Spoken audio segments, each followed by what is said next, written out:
कहते हैं बलख में कहत पड़ गया, लोग हिजरत करके समरकंद आ गए। एक सज्जदों का खानदान भी आया, एक ऐसी खातून भी आई जिसके साथ 3 बेटियां थी, बेटा भी कोई नहीं, खामन फौत हो गया। मस्जिद के साथ मेहमान खाने बने होते, वहाँ उसने बच्चों को ठहराया और निकली समरकंद में कि कोई आदमी मिल जाए। तो वो सेठ साहब, चौधरी साहब कहने लगे, मुझे कैसे पता चलेगा तू सैयद है, मुझे बताओ। किसी को चौक में खड़ा करके कहा जाए, बताओ तू कौन होता है, उस शख्स का क्या अशर होता है, क्या हाल होता है, कहा कैसे पता चलेगा। तो सैयदजादी ने अपना पल्लू खोला और अपने आंसू दोनों आंखों से साफ किए। तो कहने लगी, अल्लाह तेरा भला करे, मैं साबित नहीं कर सकती कि मैं हुजूर का खानदान, मेरे पास कोई दलील नहीं, मैं नहीं बता सकती। चल ठीक है, चली गई। किसी ने बताया कि यहाँ एक यहूदी भी रहता है, वो बड़ा सखी है, या आतिश परस्त है, या पारसी है, काफिर गैर, सखी बड़ा है। उसके पास गई, बैठी रही, लोग बैठे थे। जब चले गए तो करीब गई, कहने लगी, मजबूर हूँ, परेशान हूँ, गरीब नहीं हूँ। कहने लगा, बीबी तुझे कभी देखा नहीं, समरकंद की इतनी आबादी नहीं, मैं सारे शहर, तू कौन है। तो कहने लगी, तारफ ना ही पूछे तो अच्छा है। उसने कहा, चलो अगर पता चल जाए तो। कहने लगी, मैं मुसलमानों के नबी की औलाद, मुसलमानों। उसने कहा, पैगम्बर खुदा की औलाद। उठ के खड़ा हो गया, बीबी को साथ लिया, घर गया। कहने लगा, जो साफ सुथरा कमरा है ना, उसे फिर धो डालो, एक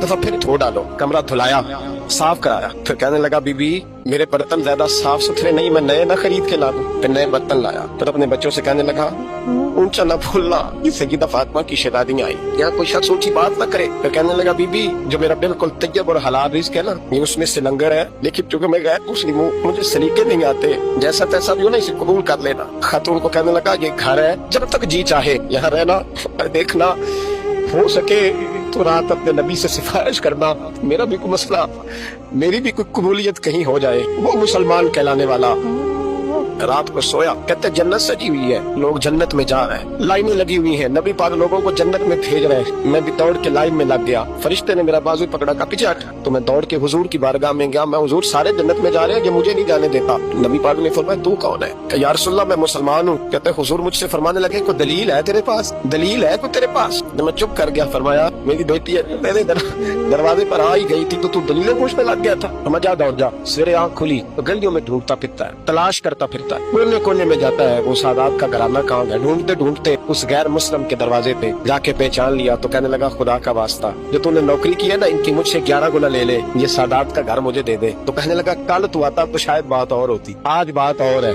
उसने कहा, मेहरबानी कर, कल नहीं, कल तू आती तो मामला और था, आज और है, रंग बदल गया है, हालात तब्दील हो गए हैं, अब तू देख रहा क्या ना। कहने लगा, नहीं मेहरबानी कर, दे दे, तू गैर मुस्लिम है, तेरा क्या ताल्लुक। कहने लगा, चुप कर, गैर मुस्लिम में कल तक था, कल से सजदों से प्यार किया है तो मेरे हालात समझ गए हैं। वो जो नजारे तूने रात ख्वाब में देखे हैं, मैंने जागती आंखों से देखे हैं, मैंने जागती आंखों से। और तूने किसी मुफ्ती पीर आलम के हाथ पे कलमा पढ़ा है, मैंने रात मोहम्मद अरबी के हाथ पे कलमा पढ़ा है।